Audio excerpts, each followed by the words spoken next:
రోమాపత్రిక 5వ అధ్యాయం 12వ వచనం నుంచి 21వ వచనం వరకు. ఇట్లుండగా ఒక మనుషుని ద్వారా పాపము ద్వారా మరణమును లోకములో ఎలాగూ ప్రవేశించినో అలాగుననే మనుషులందరూ పాపము చేసినందున మరణము అందరికీ సంప్రాప్తమాయెను. ఏలయనగా ధర్మశాస్త్రము వచ్చిన దనుక పాపము లోకములో ఉండెను, కానీ ధర్మశాస్త్రము లేనప్పుడు పాపము ఆరోపింపబడదు. ఆయనను ఆదాము చేసిన అతిక్రమమును పోలి పాపము చేయని వారి మీద కూడా ఆదాము మొదలుకొని మోషే వరకు మరణము ఏలిను. ఆదాము రాబో వానికి గురుతైనను. అయితే అపరాధము కలిగినట్లు కృపావరం కలుగలేదు. ఎట్లనగా ఒకని అపరాధము వలన అనేకులు చనిపోయిన ఎడల మరి ఎక్కువగా దేవుని కృపయు యేసుక్రీస్తును ఒక మనిషిని కృపచేతనైన దానమును అనేకులకు విస్తరించెను. మరియు పాపము చేసిన ఒకని వలన శిక్షావిధి కలిగినట్లు ఆ దానము కలుగలేదు. ఏలయనగా తీర్పు ఒక అపరాధమూలముగా వచ్చినదై శిక్షావిధికి కారణమైన కృపావరమైతే అనేకమైన అపరాధముల మూలముగా వచ్చినదై మనుష్యులు నీతిమంతులుగా తీర్చబడుటకు కారణమైన మరణము ఒకని అపరాధమూలమున వచ్చినదై ఒకని ద్వారానే ఏలిన ఎడల కృపా బాహుళ్యమును నీతిదానమును పొందువారు జీవము గలవారై మరి నిశ్చయముగా యేసుక్రీస్తు అను ఒకని ద్వారానే ఏలుదురు. కాబట్టి తీర్పు ఒక్క అపరాధమూలమున వచ్చినదై మనుషులకందరికీ శిక్షావిధి కలుగుటకు ఎలాగూ కారణమాయనో అలాగే ఒక్క పుణ్యకార్యము వలన కృపాదానమును మనుషులకు అందరికీ జీవప్రదమైన నీతి విధింపబడుటకు కారణమాయను. ఏలయనగా ఒక మనుషుని అవిధేయత వలన అనేకులు పాపులుగా ఎలాగూ చేయబడిరో అలాగే ఒకని విధేయత వలన అనేకులు నీతిమంతులుగా చేయబడుదురు. మరియు అపరాధము విస్తరించినట్లు ధర్మశాస్త్రము ప్రవేశించును.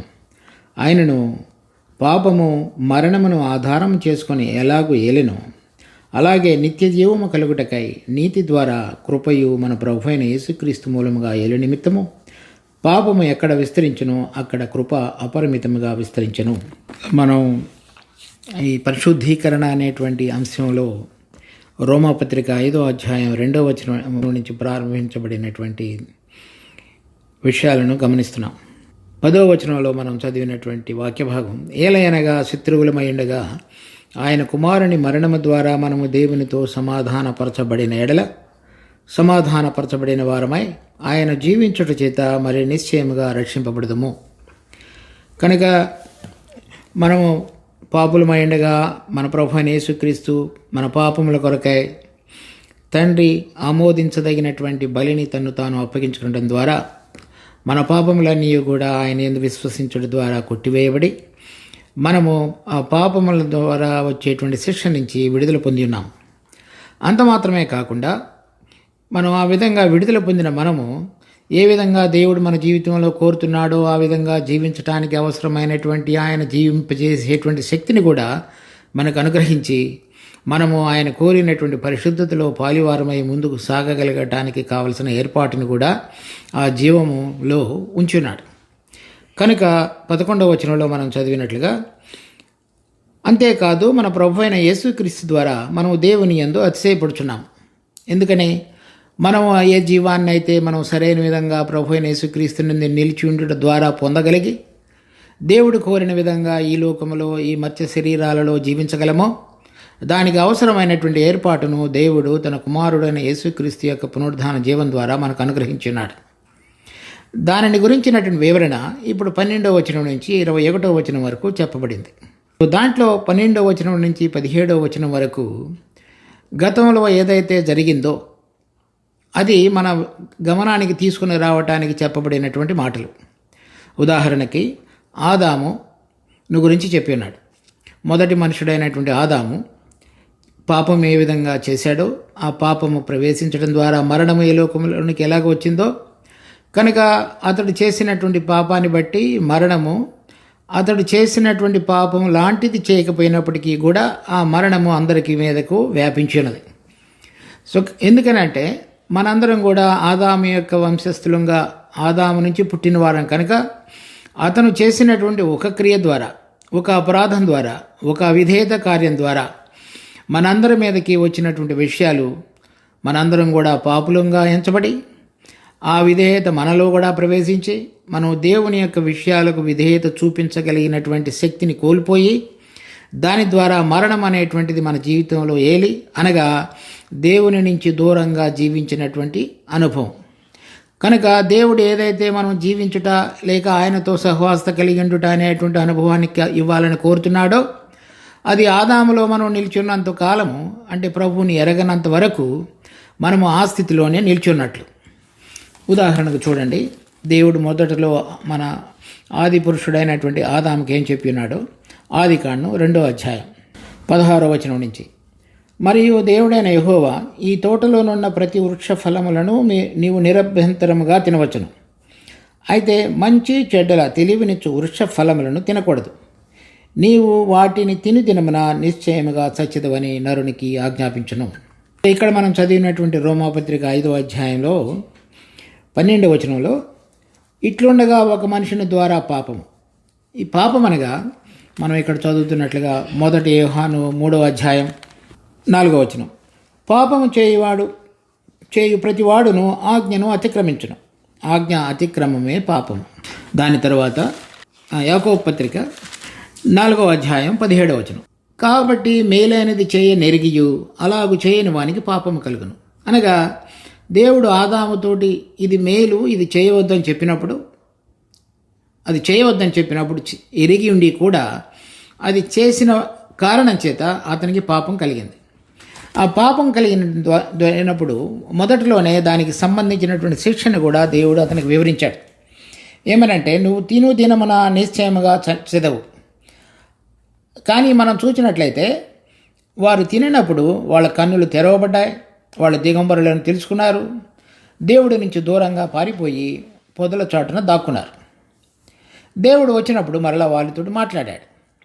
కనుక ఇక్కడ చనిపోవటం అనేటువంటి దానికి అర్థం ఏంటంటే, ఏ ఊపిరి ద్వారా మనుషుడు జీవింపజేసేటువంటి వాడుగా చేయబడ్డాడో ఆ జీవంలో నుంచి బయటికి వచ్చి దేవుడి నుంచి దూరంగా వెళ్ళిపోవలసినటువంటి స్థితిలోనికి రావటం అనేటువంటిదే మరణం. అలా కాకుండా విధేయత కనుక చూపించున్నట్లయితే దేవుని సన్నిధిలో ఎల్లప్పుడూ జీవించగలిగినటువంటి విధంగా ఉండగలిగే అవకాశం ఉంది. ఎప్పటి వరకైతే ఆ మరణము అది మంచి చెడ్డల తెలివినిచ్చేటువంటి వృక్షఫలాన్ని తినకుండా ఉండగలడో మనిషి, అప్పటి వరకు ఆ విధంగా ఉండగలిగి ఉండేవాడు దేవుని సన్నిధిలో. కానీ అటువంటిది జరగలేదు కనుక అతడు ఆజ్ఞను అతిక్రమించడం ద్వారా వచ్చినటువంటిది పాపం. ఆ పాపానికి తగినటువంటి ఫలితం దేవుడి నుంచి దూరంగా దేవుని యొక్క ఏర్పాటులో జీవించకుండా ఉండేటువంటి స్థితిలోనికి మనిషి పడిపోయి ఉన్నాడు. అదే అంశాన్ని ఇక్కడ మనం చదివినటువంటి రోమాపత్రిక 5వ అధ్యాయం 12వ వచనం నుంచి 17వ వచనం వరకు చెప్పబడింది. చూడండి, 12వ వచనం, ఇట్లుండగా ఒక మనుషుని ద్వారా పాపము ద్వారా మరణమును లోకములో ఎలాగ ప్రవేశించును. మొట్టమొదటిలో ఆజ్ఞను అతిక్రమించడం ద్వారా దానిని పాపముగా పరిగణించబడి, తర్వాత దాని ద్వారా వచ్చినటువంటి పరిణామం లేక ఫలితం మరణం వచ్చింది, అనగా దేవుడి నుంచి దూరంగా వెళ్ళిపోయినటువంటి స్థితి. తర్వాత 14వ వచనంలో, ఆయనను ఆదాము చేసిన అతిక్రమమును పోలి పాపము చేయని వారి మీద కూడా ఆదాము మొదలుకొని మోషే వరకు మరణమేలను. ఒకవేళ ఎవరైనా ఆదాము ఎటువంటి విధంగా దేవుడు చెప్పినప్పటికీ చేయనటువంటి స్థితిలో కనుక ఉన్నటువంటి వారుగా ఉన్నప్పటికీ, అటువంటిదిగా లేనప్పటికీ కూడా ఆదాము చేసినటువంటి పాపాన్ని పట్టి మనందరి మీదకి కూడా, మనం అటువంటి పాపం చేయనప్పటికీ కూడా మరణం మనందరి మీదకి వచ్చి మనందరం కూడా దేవుని ఎరగని స్థితిలో దేవుని యొక్క జీవాన్ని కలిగి జీవించగలిగినటువంటి స్థితిలోనికి బయటికి రాగలిగి ఉన్నాం. దేవుని యొక్క జీవం అంటే అది జీవవృక్ష ఫలాన్ని గురించి కాదు నేను మాట్లాడుతున్నది. మొట్టమొదటిలో ఏదైతే దేవుడు ఊది ఉన్నాడో మనలో, ఆయన ద్వారా ఆ జీవం అంటే దేవునితో సంబంధం కలిగి ఉండగలిగింది. అది దేవుని యొక్క అది జీవవృక్ష ఫలాన్ని గురించినటువంటిది, లేక ప్రభు అయిన యేసుక్రీస్తులో ఉన్న దాని గురించి కాదుగా నేను చెప్తున్నది. అనగా దేవునితో సంబంధం లేనిదని మనం తేటగా అర్థం చేసుకోవచ్చు ఆ మరణం అనేది.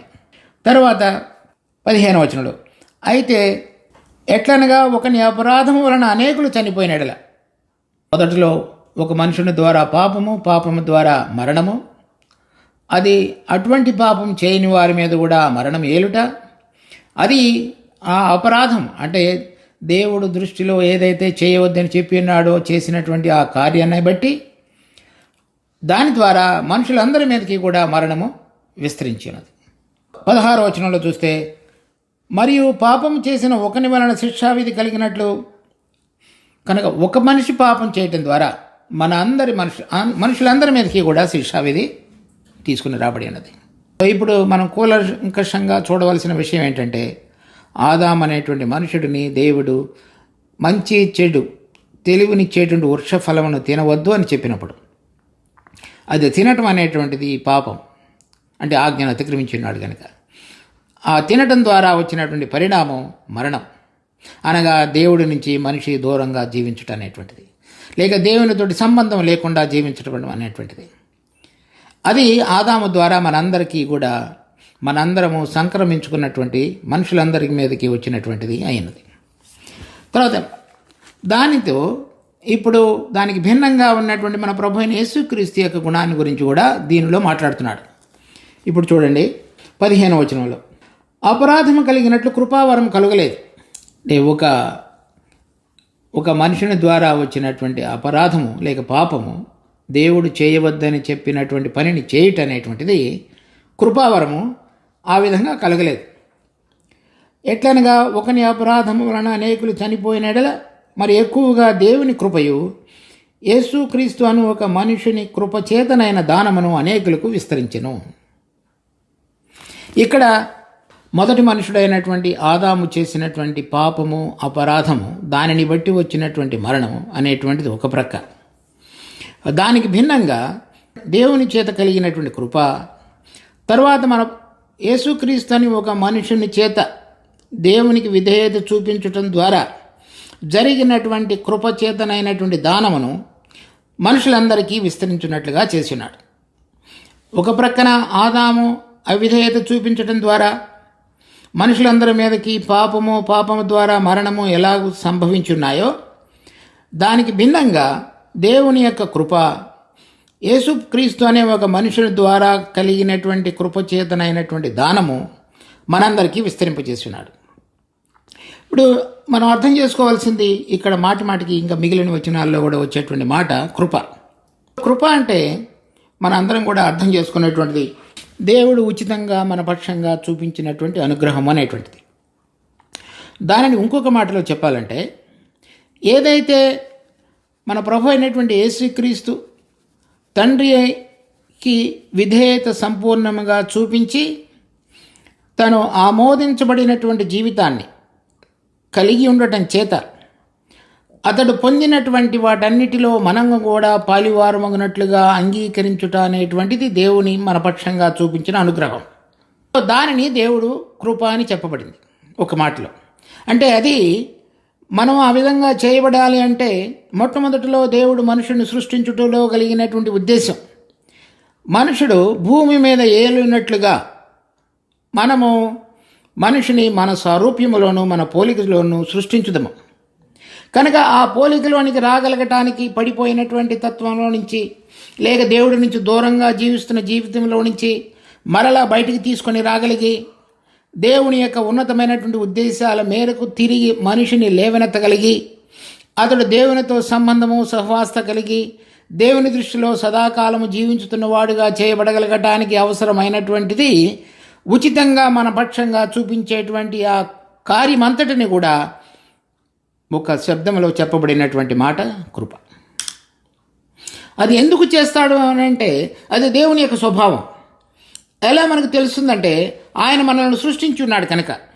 ఎందుకు సృష్టించున్నాడంటే మనము భూమి మీద ఏలికలుగా ఉండటానికి దేవుడు మొదటిలోనే ప్రణాళికను రచించి ఆ ప్రణాళిక ప్రకారంగా మనము ఆయన యొక్క సారూప్యములో ఆయన పోలిక చొప్పున సృష్టించబడి ఉన్నాం కనుక దానిని మొదటి మనుషుడైన ఆదాము పాపం చేయటం ద్వారా, ఆజ్ఞను అతిక్రమించడం ద్వారా పాపము మరణము ఆ రెండు మనకు సంభవించడం ద్వారా వాటన్నిటిని మనం కోల్పోయి ఉన్నాం కనుక తిరిగి మనంతటగా మనం ఆ దేవుడి యొక్క ఉద్దేశాల మేరకు జీవించగలిగినటువంటి శక్తి కానీ స్థాయి కానీ మనలో లేదు కనుక, ఎందుకంటే మరణం వెళుతున్నది కనుక తన కుమారుడైనటువంటి యేసుక్రీస్తు మన ప్రభు అయినటువంటి యేసుక్రీస్తు దేవుని కుమారుడైండి మనిషి కుమారుడిగా వచ్చి దేవుడికి సంపూర్ణమైన విధేయతను చూపించి మన అందరి పక్షంగా తన కార్యమును నెరవేర్చడం ద్వారా ఆయనలో మనలందరినీ అంగీకరించుట దేవుని యొక్క దయాపూర్వక సంకల్పంగా చేయబడింది. సో దానిని మనం కృపగా పరిగణించాలి. అది మన యొక్క యోగ్యత లేక మన యొక్క బలము, శక్తి, జ్ఞానము, బుద్ధి, ఇంకా ఈ లోకంలో ఉన్నటువంటి అనేకమైన మంచితనముల చేత నింపబడినటువంటిదిగా కాక దేవుడు ఉచితంగా మనపక్షంగా మనిషిని సృష్టించుటలో కలిగినటువంటి ఉద్దేశాలు నెరవేర్చడానికి అవసరమైన విధంగా మనం పడిపోయినటువంటి స్థితిలో నుంచి పైకి లేవనెత్తడానికి దేవుడు మన పక్షంగా చేసేటువంటి కార్యమే కృప అయినది. అది మన ప్రభు అయిన యేసుక్రీస్తు తండ్రికి విధేయత చూపించి అటువంటి విధంగా జీవించి మనందరి కొరకై చనిపోయి తిరిగి లేవటం ద్వారా తండ్రి అయినటువంటి దేవుడు ఆయన చేసిన కార్యమును అంగీకరించి ఆ అంగీకరించబడినటువంటి కార్యమును మనందరి పక్షంగా విస్తరింపజేసి మనం కూడా నీతిమంతులంగా ఉచితంగా తీర్చబడగలిగినట్లుగా ఆ కృపా దానమును మనకు విస్తరింపజేసి ఉన్నాడు. చూడండి, ఆదాములో మనందరం కూడా పాపులముగా ఎంచబడ్డాం. ఇప్పుడు ప్రభు అయిన యేసుక్రీస్తు మనందరి కొనకై చనిపోయి తిరిగి లేవటం ద్వారా ఆ కార్యము దేవుని దృష్టిలో అంగీకారయోగ్యంగా ఎంచబడటం ద్వారా మనము ఆయన యందు విశ్వసించటం దానిని బట్టి మనము కూడా నీతిమంతులముగా ఉచితంగా తీర్చబడి ఉన్నాం. కనుక ఏ విధంగా అయితే ఆదాములో మనందరం కూడా పాపులముగా ఎంచబడి మరణం అనేటువంటి దండనకు పాత్రులుగా ఎంచబడ్డామో, ఇప్పుడు ప్రభు అయిన యేసుక్రీస్తునందు విశ్వసించిన మనందరం కూడా ఆయన జరిగించినటువంటి ఆ ఉన్నతమైన కార్యమును బట్టి దానిలో ఉన్నటువంటి మెరుగైనటువంటి ఉన్నతమైన ఉచితమైన నిష్కారణమైనటువంటి అనుగ్రహాన్ని బట్టి మనం కూడా ఉచితంగా నీతిమంతులుగా తీర్చబడి ఇప్పుడు మరలా దేవుని సన్నిధిలో నిలబడగలగటానికి కావలసినటువంటి విధంగా ఒక వేదికను మన ప్రభు అయిన యేసుక్రీస్తు యొక్క కార్యము కృపాదానము ద్వారా మనందరికీ సంభవించింది. దాని తర్వాత 17వ వచనం, మరణము ఒకని అపరాధ మూలమున వచ్చినదై ఒకని ద్వారానే ఏలిన ఎడల కృపా బాహుళ్యమును నీతి దానమును పొందువారు జీవము గలవారే మరి నిశ్చయముగా యేసుక్రీస్తును ఒకని ద్వారానే ఏలుదురు. ఇదివరకు పాపం చేయటం ద్వారా మరణం అనేటువంటిది మన మీద ఏలింది. ఇప్పుడు పాపానికి బదులుగా పాపము చేయనటువంటి స్థితిలోనికి తీసుకురావటం అనేటువంటిదే నీతిమంతులుగా చేయబడటం. అంటే ఏంటి? మనము ప్రభు అయిన యేసుక్రీస్తునందు విశ్వసించి ఆయన మన కొరకు చనిపోయి ఉన్నాడు అనేటువంటి దాని యందు విశ్వసించి ఆయన రక్తములో మనము ఉచితముగా పాపముల నుంచి విడుదల పొంది ఉన్నామనేటువంటి దానిని మనం గుర్తెరిగి చూడండి. ప్రకటన గ్రంథం 1వ అధ్యాయం 6వ వచనం, మనలను ప్రేమించుచు తన రక్తం వలన మన పాపముల నుండి మనలను విడిపించిన వానికి. తర్వాత ఎఫెసీ పత్రిక 1వ అధ్యాయం 7వ వచనం, దేవుని కృప మహదైశ్వర్యమును బట్టి ఆ ప్రియుని యందు ఆయన రక్తం వలన మనకు విమోచనము అనగా మన అపరాధములకు క్షమాపణ కలిగి ఉన్నది. 8, 9 వచనాలు కూడా, కాలము సంపూర్ణమైనప్పుడు జరగవలసిన ఏర్పాటును బట్టి తన దయా సంకల్పం చొప్పున తన చిత్తమును గూర్చిన మర్మమును మనకు తెలియజేసి మనకు సంపూర్ణమైన జ్ఞాన వివేచన కలుగుటకు ఆ కృపను మన ఎడల విస్తరింపజేసెను. అంటే రాబోయే దినాలలో ఏదైతే మొట్టమొదటిలో మనుషులను సృష్టించుటలో కలిగినటువంటి ఉద్దేశం ఉన్నదో అది సఫలీకృతం కాగలగటానికి ఎటువంటి విధంగా అవసరమైనటువంటి పునాది మన ప్రభు అయిన యేసుక్రీస్తు యొక్క మరణము పునరుద్ధానం ద్వారా మనందరి పక్షంగా జరగవలసినదో దానిని దేవుడు మన పక్షంగా జరిగించున్నాడు. దాని యందు విశ్వసించడం ద్వారా అనగా మన పాపములకు నుంచి విడుదల పొంది ఆయన దృష్టిలో క్షమాపణ పొందడం ద్వారా మనం ఉచితంగా నీతిమంతులంగా తీర్చబడి ఉన్నాం. ఇక్కడ మనం చదివినటువంటి 17వ వచనంలో మరణము ఒకని అపరాధ మూలమున వచ్చినదై అనగా ఆదాము ద్వారా వచ్చినదై ఆ ఒకని ద్వారానే ఏలినెడల కనుక మనందరం కూడా దేవుడి నుంచి దూరంగా ఉండి అలాంటి స్థితిలోనే ఈ లోకమును గనక విడిచిపెట్టి వెళ్ళిపోయినట్లయితే శాశ్వతంగా నిరంతరము నిత్యము దేవుని నుంచి దూరంగా ఉండవలసిన స్థితిలో మనిషి వెళ్ళిపోతాడు. కృపా బాహుళ్యమును నీతి దానమును పొందువారు జీవము గలవారై.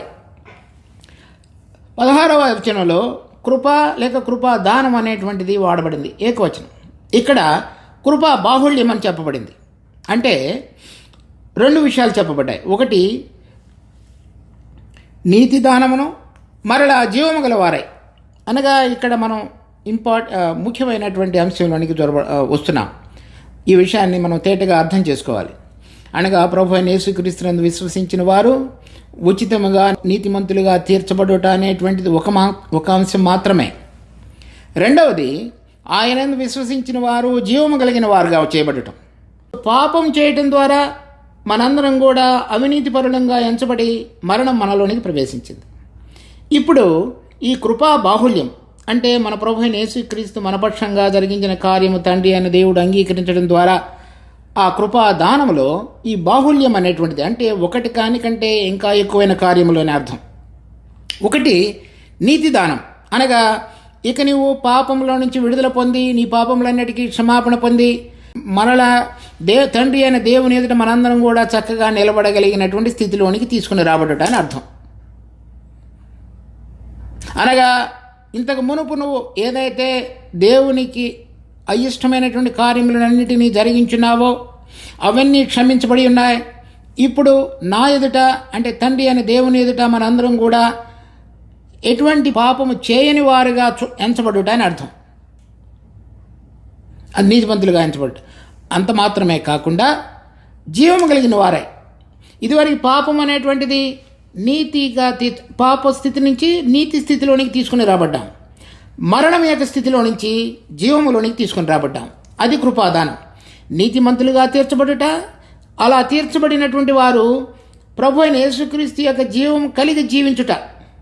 ఒకవేళ నీతిమంతులుగా తీర్చబడి ఆ జీవం మనలో పనిచేయటానికి అవసరమైనటువంటి విధంగా దేవుని యొక్క ఏర్పాటు తన కృపలో గనక మనలో జరిగించి ఉండకపోయినట్లయితే మరలా నీతిమంతులుగా తీర్చబడిన తరువాత కూడా మనము దేవునితోటి సంబంధం లేకుండా జీవించగలిగేటువంటి అవకాశం మనిషికి ఉంది.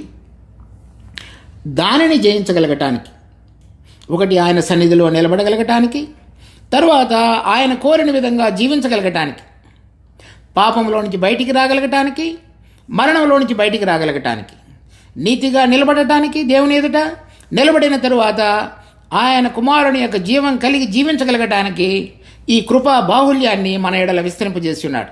ఆ రెండు మనకి అవసరం. మొదటిగా మనం ఆయన సన్నిధిలో సరైన విధంగా నిలబడగలగటానికి కావలసినటువంటి అర్హత, అది ఆయన యొక్క ప్రభు అయిన యేసుక్రీస్తు యొక్క రక్తం ద్వారా జరిగినది. మరలా జీవం కలిగి ఉండుట, ఆయన పునరుద్ధానుడై తిరిగి లేవటం ద్వారా మనందరం కూడా ఆయన జీవాన్ని కలిగి జీవించగలిగేటువంటి విధంగా దేవుడు మార్గాన్ని తెరిచి ఉన్నాడు. ఊహించండి, మనము ఉచితంగా నీతిమంతులుగా తీర్చబడిన తరువాత, అంటే పాపంలో నుంచి విడుదల పొంది ఆయన రక్తం వలన మన పాపములన్నీ కూడా క్షమించబడిన తరువాత మరలా దేవునితో సరైన సంబంధం లేకుండా జీవించి ఓడిపోయినటువంటి జీవితంలో జీవించటం అనేటువంటిది దేవుడు ఉద్దేశం కాదు. దానికి ఆయన కృపా బాహుళ్యమును మన పక్షంగా చూపించి ఆయన సన్నిధిలో నిలబడగలగటానికి, ఆయన సన్నిధిలో ఆయన కోరిన విధంగా మొదటిలో ఆదాము తప్పిపోయిన విధంగా కాకుండా సరైన విధంగా జీవించగలగటానికి అవసరమైనటువంటి జీవము మనకు ఆయన అనుగ్రహించున్నాడు. ఈ పరిశుద్ధీకరణలో మనము ఉచితంగా నీతిమంతులుగా తీర్చబడుట అనేటువంటిది మాత్రమే కాకుండా ఆయన జీవాన్ని కలిగి మనం దినదినము జీవించగలిగినప్పుడు మాత్రమే మనలో ఉన్నటువంటి పాత స్వభావం అంతయు కూడా తీసివేయబడి నూతనమైన మొదటిలో దేవుడు మనల్ని సృష్టించినటువంటి పోలిక, మహిమ, స్వారూప్యము అవన్నిటినీ మనం సంతరించుకోగలుగుతాం. దేవుడి నుంచి దూరంగా వెళ్ళిపోయిన జీవితం నుంచి దేవునికి సమీపంగా ఆయన యొక్క వెలుగులో ఆయన కోరిన విధంగా జీవించడానికి ఆ జీవం అవసరమైనది. దానిని కృపా బాహుల్యము అని చెప్పబడింది. అద్భుతమైన విధంగా దేవుడు మనందరి కొరకు చేసినటువంటి గొప్ప కార్యం. మనం ఉచితంగా రక్షించబడి ఆ జీవం గనక మనలో పనిచేసేటువంటి అవకాశాన్ని గనక మనం లేనట్లయితే మరలా మనిషి ఆదామును సృష్టించిన తరువాత దేవుని సన్నిధిలో ఏ విధంగా ఉన్నాడో ఆ విధంగా ఉండగలం. కానీ పాపము చేయలేనటువంటి పాపం చేయకుండా ఉండే స్థితిలోనికి మనిషి రాలేడు. దానికి అవసరమైనటువంటి జీవం ఏదైతే మనకు అవసరం ఉన్నదో దానిని కూడా ఆయన ఉచితంగా మనకు ప్రసాదించడం ద్వారా ఆ నీతి జీవప్రదమైనటువంటిది ఆ రెండింటిని కలిపి కృపా బాహుల్యమని పౌలు వివరిస్తున్నాడు. ఇదివరకైతే మరణమేలి ఉండగా ఇప్పుడు మనలో జీవం ఎలగలగటానికి మార్గాన్ని తెరుచున్నాడు. అనగా ఆయన జీవాన్ని కలిగి ఆ జీవం మనలో చక్కగా సమృద్ధిగా పనిచేయడం ద్వారా దేవునికి విధేయత చూపించి దేవుని మార్గమును తెలుసుకొని దేవుడు కోరిన విధంగా మార్పు చెంది పరిశుద్ధీకరణలో ముందుకు సాగగలిగేటట్లుగా అది ఎంతో ఉన్నతమైనటువంటి అద్భుతమైనటువంటి కార్యము దేవుడు మన పక్షంగా జరిగించున్నాడు. ఒకవేళ ఆ ఏర్పాటు కనుక మనకు లభ్యం కానట్లయితే మరలా మనిషి మాటి మాటికి పాపం యొక్క స్థితిలోనే జీవించడానికి అవకాశం ఉండేది. 18వ వచనం, కాబట్టి తీర్పు ఒక్క అపరాధం మూలమున వచ్చినదై ఆదాము చేసినటువంటి ఒక్క తప్పు మూలమున వచ్చినదే తీర్పు. అంటే మరణం అనేటువంటిది నిశ్చయముగా నువ్వు చచ్చెదవు, నువ్వు తిను రోజున నిశ్చయముగా చచ్చెదవు అని చెప్పబడినటువంటి తీర్పు మనుషులకందరికీ శిక్షావిధి కలుగుటకు మనందరి మీదకి మరణం వచ్చి ఏలింది కనుక ఎవరు కూడా దాని నుంచి తప్పించుకోలేని స్థితిలోనికి వచ్చి ఉన్నారు. చూడండి కీర్తనలు 89వ అధ్యాయం 48వ వచనం, మరణమును చూడక బ్రతుకు నరుడెవడు, పాతాళం యొక్క వశము కాకుండా తను తాను తప్పించుకునగలవాడెవడు. అనగా ఎవరు లేరని అర్థం. ఆ మరణం అనేటువంటిది మన అందరికీ కూడా వచ్చింది కనుక ఇక్కడ చదివినటువంటి 18వ వచనంలో చదివినటువంటి అంశం తీర్పు ఒక్క అపరాధం మూలమున వచ్చినదై మనుషులకందరికీ శిక్షావిధి కలుగుటకు, అనగా పాపము మరణము అనేటువంటి శిక్షలో మనందరం కూడా పాలివారంగా చేయబడి ఉండగా ఆదాములో ఉన్నంత వరకు, అలాగే ఒక్క పుణ్య కార్యం వలన అనగా మన ప్రభువైన యేసుక్రీస్తు దేవుని ప్రేమను ఉన్నతమైనటువంటి ఆయన కృపను మన ఎడల వ్యక్తపరుస్తూ మన కొరకు చనిపోవడం అనేటువంటిది పుణ్యకార్యం. ఆయన అంగీకరించబడినటువంటి దేవుడికి సంపూర్ణ విధేయత చూపించగలిగినటువంటి జీవితాన్ని జీవించున్నాడు కనుక ఆయన మృతులలో నుంచి లేపబడటం అనేటువంటిది ఆ పునరుద్ధాన సంబంధ జీవమైనటువంటి కార్యము మనము ఉచితముగా నీతిమంతులుగా తీర్చబడి ఆ జీవాన్ని కలిగి ఉండటానికి చేయబడినటువంటి పుణ్యకార్యం. పుణ్యకార్యం వలన కృపాదానం అనగా చనిపోవడం ద్వారా ఆయన రక్తము మనలను పాపముల నుంచి క్షమాపణ పొందగలిగేటట్లుగాను, ఆయన తిరిగి లేవటం ద్వారా ఆ జీవప్రదమైనటువంటిది అంటే నీతిగా ఇక ముందు నువ్వు జీవించగలగటానికి అవసరమైనటువంటిది ఆ దానమును అంటే ఉచితంగా ఆ జీవాన్ని కలిగి జీవించగలగటానికి జీవప్రదమైన నీతి విధించబడుటకు, అనగా ఇప్పుడు దేవుడు కోరిన విధంగా ఆయన జీవం ద్వారా ఆయన కోరుతున్నటువంటి విధంగా జీవించగలగటానికి అవసరమైనటువంటి దానిని దేవుడు తన కృపను బట్టి మనందరికి వరకు విస్తరింపచేస్తున్నాడు. మనం రక్షించబడిన తరువాత ఉచితంగా నీతిమంతులుగా తీర్చబడినప్పటికీ కూడా ఆ జీవం మనలో గనక పనిచేయటం అనేటువంటిది గనక మనకు అనుభవంగా మారకపోయినట్లయితే, లేక అటువంటి ఏర్పాటు దేవుడు తన కృప చొప్పున మన పక్షంగా చేయకపోయినట్లయితే మరలా మాటికి మనం వెనక్కి పడిపోయేటువంటి అవకాశం ఉంది. అందుకని రాయబడినటువంటి మాట జీవప్రదమైన నీతి అనగా ఆ జీవం కలిగి దేవుడు కోరిన విధంగా దేవుడు ఏది కోరుతున్నాడో అది చేయగలిగినటువంటి విధంగా ఉండటానికి అవసరమైనటువంటి ఏర్పాటు. పరిశుద్ధీకరణలో మనలో పాతది విడిచిపెట్టబడి పాత దాని మీద జయం పొందగలిగి మరలా మనం ఆ ఉచ్చులో పడిపోకుండా దేవుడి దృష్టిలో యోగ్యమైనటువంటిది ఆయన దృష్టికి అంగీకారమైనటువంటి కార్యములను జరిగించుట అనేటువంటి అనుభవం మన ప్రభువైన యేసుక్రీస్తు ఈ లోకంలో ఉండగా చెప్పినాడు.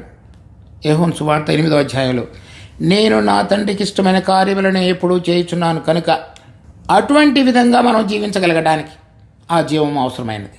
చూడండి ఆయనకి ఇవ్వబడినటువంటి ఆయన గురించి రాయబడినటువంటి మాటలు అపోస్తుల కార్యం 2వ అధ్యాయం 28వ వచనం, నాకు జీవ మార్గంలో తెలిపితివి, నీ దర్శనము అనుగ్రహించి నన్ను ఉల్లాసముతో నింపెదవు. సహోదరులారా, మూలపురుషుడకు దావీదుని గురించి మీతో నేను ధారాళముగా మాట్లాడవచ్చును కనుక ఈ విషయాలు మరి రాజు అయినటువంటి దావీదు తన కీర్తన 16వ అధ్యాయంలో రాసినాడు. ఇంకొకసారి చూద్దాం చూడండి. కీర్తన 16వ అధ్యాయం 11వ వచనం, జీవ మార్గమును నీవు నాకు తెలియజేసేదవు. అంటే నేను ఎక్కడ ఉంటున్నప్పటికీ కూడా సదాకాలము జీవించగలిగేటువంటి విధంగా నన్ను ఉంచుతావు అని దావీదు ప్రవక్తగా 16వ కీర్తనలో మన ప్రభువైన యేసుక్రీస్తుని గురించి రాసినాడు. అనగా ఆయన ఈ లోకంలో ఉండగా ఏ విధంగా దేవునితో సంబంధం కలిగి ఉన్నాడో తర్వాత కూడా అదే విధంగా ఆయన సన్నిధిలో ఉండగలిగేటువంటి విధంగా జీవాన్ని కలిగి ఉన్నాడని అర్థం. అటువంటి మార్గంలో నన్ను నడిపించావని.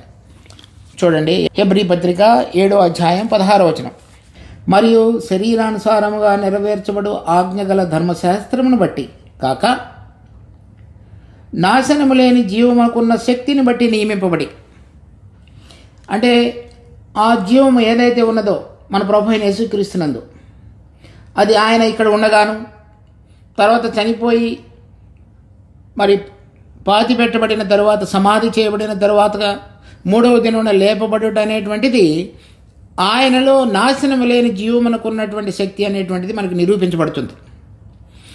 కనుక ఆ కృపా బాహుల్యము ద్వారా ఆ జీవప్రదమైనటువంటిది అనగా ఆయనలో ఆ నాశనము లేనటువంటి జీవమునకు ఉన్నటువంటి శక్తి మనము ఆయన యందు విశ్వసించడం ద్వారా పొందేటువంటి జీవం, మనం కూడా తండ్రి అయినటువంటి దేవునికి విధేయత చూపించగలిగి ఆయన దృష్టిలో యోగ్యమైనటువంటివి ఆమోదకరమైనటువంటి కార్యములలో చేయగలుగుటకు అవసరమైనటువంటి జీవాన్ని మనము ప్రభు అయిన యేసుక్రీస్తులో దేవుని కృప ద్వారా పొందగలిగేటట్లుగా చేస్తున్నాడు. ఇంకొక చూడండి, అపోస్తలుల కార్యములు 3వ అధ్యాయం 15వ వచనం. మీరు జీవాధిపతిని చంపితిరి కానీ దేవుడు ఆయనను మృతులలో నుండి లేపెను, అందుకు మేము సాక్షులము. ఆయన పేరే జీవానికి అధిపతి, అనగా ఆయనలో జీవమన్నది, అది నిరంతరము జీవించేటువంటిదిగా ఉన్నది. ఆయన ఎక్కడ ఉన్నప్పటికీ సమస్త లోకములలో కూడా ఆ జీవము కలిగి ఉన్నవాడు కనుక ఆ జీవాన్ని మనం కలిగి ఉన్నట్లయితే ఆ మరణము అనేటువంటిది మనలో ఏలకుండా ఉండటం మాత్రమే కాకుండా దేవుడు కోరిన విధంగా మనందరం దేవుడు కోరిన విధంగా జీవించగలగటానికి అవసరమైనటువంటి శక్తి ఆ జీవములో మనకు ఆయన ప్రసాదించేవాడుగా ఉన్నాడు. అందుచేత అది నీతి అనేటువంటి దానము, జీవప్రదమైనటువంటి నీతి, ఆ జీవము కలిగి జీవించగలగటానికి వీటన్నిటినీ కృపా బాహుల్యముగా వర్ణించబడింది. 19వ వచనం. ఏలయనగా ఒక మనుషుని అవిధేయత వలన అనేకులు పాపులుగా ఎలాగూ చేయబడిరో అలాగే ఒకని విధేయత వలన అనేకులు నీతిమంతులుగా చేయబడతారు. 20-21. మరియు అపరాధము విస్తరించినట్లు ధర్మశాస్త్రము ప్రవేశించను. అనగా ధర్మశాస్త్రం మనలో ఉన్నటువంటి పాప స్వభావాన్ని మాత్రమే కాకుండా ఇంకా ఆ స్వభావానికి ఏవి చేయాలో ఏవి చేయకూడదో చెప్పబడినటువంటిది ధర్మశాస్త్రం. మనిషికి కలిగినటువంటి పాప స్వభావాన్ని బట్టి తప్పు చేయొద్దు అని చెప్పినప్పుడు చేయగలకుండా ఉండగలిగిన శక్తి లేదు, ఒప్పు చేయమన్నప్పుడు దాన్ని చేసేటువంటి శక్తి లేదు. ఎందుకంటే ఆ పాపమైనటువంటి నియమం మనలో ఉన్నది కాబట్టి, ఆ పాప స్వభావం మనలో ఏలుతున్నది కాబట్టి దేవుడు చెప్పినటువంటి ఒప్పును చేసేటువంటి సామర్థ్యం కానీ ఆయన చేయవద్దు అని చెప్పినటువంటి తప్పును చేయకుండా ఉండేటువంటి శక్తి కానీ మనిషిలో లేదు. కనుక ఆ పాప నియమాన్ని బట్టి ఇంకా ఈ ధర్మశాస్త్రము మనిషి రకరకాలుగా దేవునికి అవిధేయత చూపించగలగడానికి కారణంగా చేయబడింది. ఇంకా మనిషిని యొక్క పాపములు అనేకాలుగా విస్తరించబడ్డాయి. ఒకవేళ మనం అన్యజాతులలో నుంచి వచ్చిన వారంగా ఉన్నాం కనుక ఆ ధర్మశాస్త్రము మనకు లేకపోయినప్పటికీ మన మనస్సాక్షే మన మీద సాక్ష్యం చెప్తున్నది. రోమాపత్రిక 2వ అధ్యాయంలో ఆ విషయం రాయబడింది. ఏమని చెప్తున్నదంటే, ఏదైతే మన మనస్సాక్షి చెప్తున్నదో ఇది సరైనది కాదు అని, కానీ మనిషి ఆ సరైనది కాదని మనస్సాక్షి చెప్పినప్పటికీ చేసేటువంటి తత్వం, చేసినటువంటి విషయాలు మనందరికీ గమనంలో ఉన్నాయి. లేక ఏదైతే వద్దని చెప్పి ఉన్నారో అవి చేసినవి, ఏవి చేయాలని చెప్పి ఉన్నారో అవి చేయకుండా ఉన్నవి ప్రతి మనిషి యొక్క జీవితంలో కూడా పరీక్షించుకున్నప్పుడు అవగాహనలోనికి రాగలవు. అటువంటి స్థితిలో అంటే పాపము అనేటువంటిది నియమం మాత్రమే కాకుండా ఆ పాప నియమాన్ని ఆధారం చేసుకొని మన మనస్సాక్షి మన మీద దోషారోపణ చేసినటువంటి విషయాల మీద కూడా దేవుని యొక్క కృప అపరిమితంగా విస్తరించింది. పాప నియమం మీద కృప విస్తరించింది.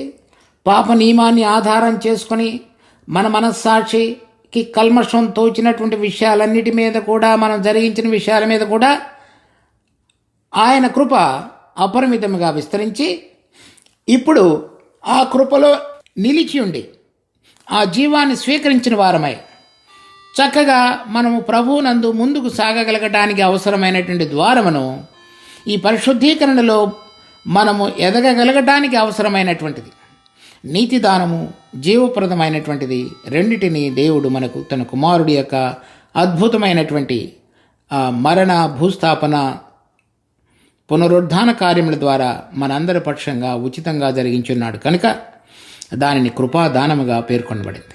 ఇప్పుడు ఆ విధంగా రక్షించబడిన మనం దేవుని సన్నిధిలో ప్రవేశించగలగటానికి కావలసిన ధైర్యాన్ని మనం పొంది ఉండగా, ఆయన ద్వారా ఉచితంగా పొందిన జీవం మనలో ఏలుట అనేటువంటి అనుభవాన్ని కలిగి ఆ పాపము యొక్క నియమాన్ని నుంచి మనము బయటికి రాగలిగి దేవునికి విధేయత చూపించగలిగిన బిడ్డలుగా జీవించగలగటానికి ఏదైతే ఏర్పాటు జరిగించున్నాడో అది ఆయన యొక్క కృప అయినది.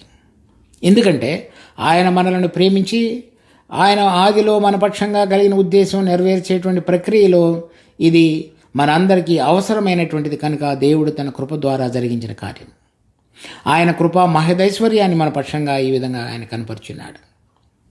దాని విలువను మనం గుర్తిరిగి మనం సరైన విధంగా జీవించగలగటానికి దేవుడు మనందరికీ కృప అనుగ్రహించునుగాక. ప్రార్థించుకుందాం. మా జీవం కలిగిన తండ్రి, మీకెంతో వందనాలు. మీరు ఇచ్చిన వాక్య భాగం యొక్క అనుభవంలో మేమందరము చక్కగా ఆ విధంగా జీవించగలుగుటకు, ఉచితంగా నీతివంతులుగా తీర్చబడటం మాత్రమే కాకుండా ఆ జీవప్రదమైన నీతి మాలో చక్కగా కొనసాగించగలుగుటకు, అది చక్కగా ఒక నది వలె పారుటకు, ప్రతిరోజు మీకు విధేయులమై మీరు కోరుతున్నటువంటి నీతి కార్యములను జరిగించుటకు, మీరు నీతిమంతుడును నీతి కార్యములను జరిగించు వారిని ప్రేమించువారుగా ఉన్నారు కనుక అటువంటి విధంగా మా జీవిత యాత్రను కొనసాగించుటకు, ఆ విధంగా ఆ జీవం పనిచేయటం ద్వారా పాత విషయములు, పాత నియమము, పాప క్రియలు వాటన్నిటి విషయమై జయం పొందిన అనుభవంలో ఉండగలుగుటకు నీ కృపను మాకు విస్తృతంగా కనపరచమని ప్రార్థిస్తూ మా రక్షకుడు ప్రభువైన యేసు నామమున అడిగి వేడుకుంటున్నాం తండ్రి. ఆమేన్.